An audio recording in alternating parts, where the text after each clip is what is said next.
और नेशन 50 के बाद आइए बात करते हैं हमारे आसपास मौजूद साइलेंट किलर की। दिल्ली की हवा जहरीली होती जा रही है।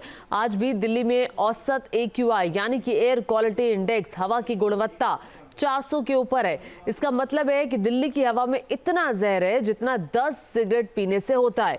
दिल्ली नहीं, पड़ोसी देश पाकिस्तान में भी ये साइलेंट किलर नजर आ रहा है। लेकिन सबसे हैरानी की बात तो ये है कि हमें इसका एहसास तक नहीं है। देखते हैं ये रिपोर्ट।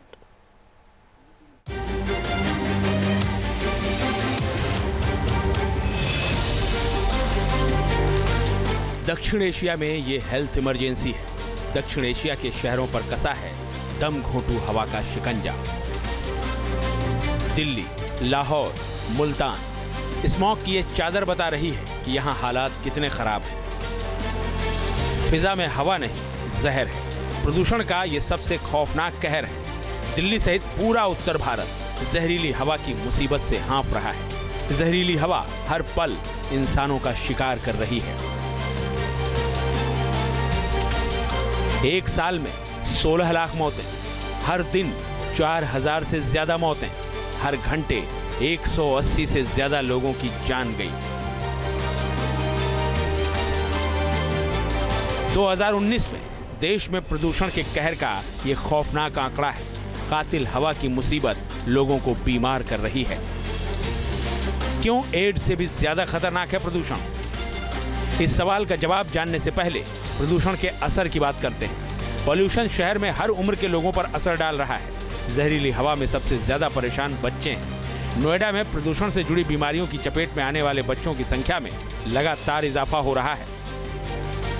नोएडा के चाइल्ड PGI अस्पताल में मौजूद हैं। यहाँ पर तमाम बच्चों को लेकर उनके पेरेंट्स पहुँचे हुए हैं। मैं तस्वीर आपको दिखाऊं, हर वर्ग के बच्चे यहाँ पर आपको दिखाई देंगे। और बच्चों को खासतौर पर सर्दी के समय नमूनिया जैसी बीमारियों से ग्रस्त होना पड़ रहा है। और उसके अलावा पोल्यूशन से होने वाली तमाम बीमारियाँ, चाहे सांस लेने में समस्या की बात की जाए, आँखों की जलन की बात की जाए, या सुबह और शाम के वक्त जो बच्चे खेलते हैं, तो पोल्यूशन वाली जो हवा है वो कहीं ना कहीं उनके फेफड़ों पर बुरा असर डालती है।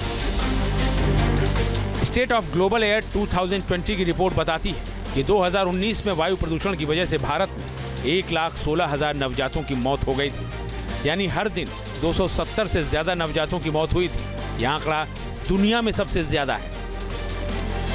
वैसे इस वक्त प्रदूषण का शिकंजा भारत सहित पूरे दक्षिण एशिया में देखने को मिल रहा है। पाकिस्तान पर भी जानलेवा प्रदूषण की मार पड़ रही है। यूनिसेफ ने पाकिस्तान के 1 करोड़ बच्चों को लेकर चिंता जाहिर की है।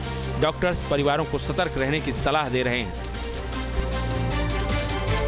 जितना पोल्यूटेंट हैं, जितना जिसको हम लोग स्मोक कहते हैं, या बल्कि और उसमें हम लोग स्मॉग कहते हैं, वो स्मॉग जो होता है वो नीचे की तरफ सेटल्ड रहता है और उसी को हम लोग सांस में लेते हैं।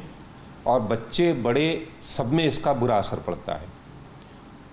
बच्चों में और ज़्यादा पड़ता है क्योंकि बच्चे एक इस अवस्था में होते हैं कि जिसमें उनके अंग थोड़े से ज़्यादा सेंसिटिव होते हैं, और जो बहुत छोटे बच्चे हैं उनके तो इमेच्योर भी होते हैं। इसलिए ये बहुत ज़रूरी है कि उनको, बच्चों को इस तरह के वातावरण से बचाया जाए।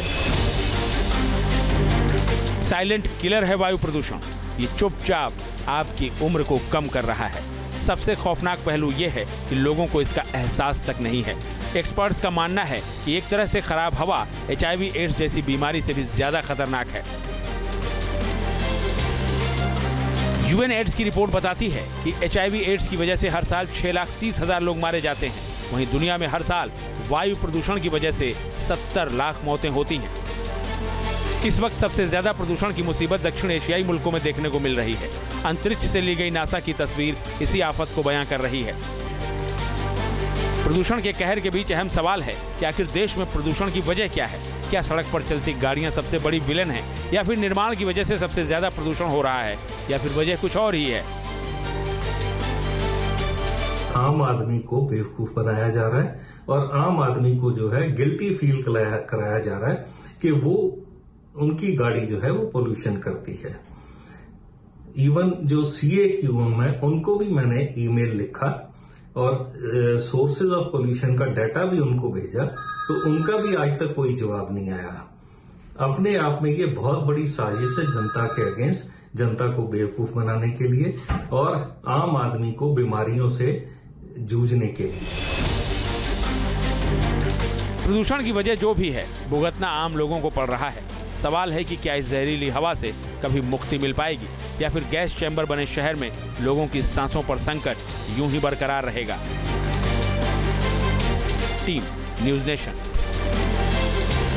न्यूज नेशन अब व्हाट्सएप पर खबरों के ताजा अपडेट के लिए न्यूज नेशन के इस QR कोड को स्कैन करें।